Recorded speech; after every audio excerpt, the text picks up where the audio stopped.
Ibyo navuze nkubwira ngenda numva mu ijuru ari ahantu hari imisozi myiza, amata, ubuki n'imbuto, ibintu nk'ibyo. Ari igisubizo Bibiliya yatanze kuri ibyo bintu. Nuko ibitarigeze byinjira mu matwi y'umuntu, ibitarigeze bibonwa n'amaso y'umuntu, ibitarigeze byinjira mu ntekerezo z'umuntu, ibyo ngibyo nibyo tuzabona mu bwami bw'Imana. Nubwo tuzabona ibintu bitangaje, niyo mpamvu rero murarikira kugira ngo dukore uko dushoboye kose kubwo gufashwa n'Imana, tuzabe mu ijuru n'ibyishimo kuhaba.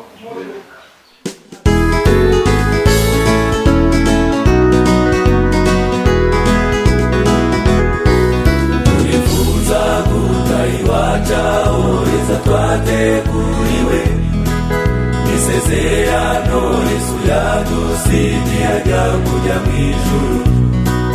Wagiye kandi azagaruka kujya n'abo yacunguye, mbega ibyishimo nzagira nigeraho nateguriwe. Ni ibyishimo bibera mu ijuru, nta gutandukana kuzabayo.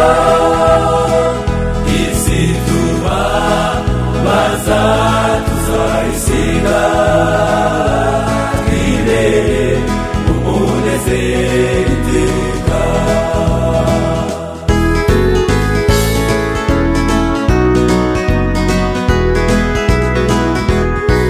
Twita ku byo dukeneye kuruta ijambo ry'Imana. Ntikibabaje kuko no mu itorero ari uko bimeze. Mbese ni ryari tuzamenya ko dukeneye Yesu gusa, kuko ari we nzira n'ukuri kandi akaba n'ubugingo. Ni ibyishimo kwibera mu ijuru, nta gutandukana kuzabayo.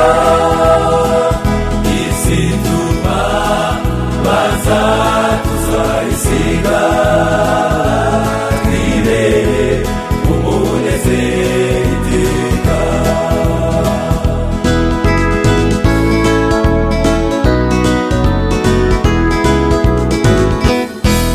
Inzira ni imwe yatugeza iwacu aho twateguriwe, n'ukwemera Yesu akaba umugenga w'ubugingo bwacu.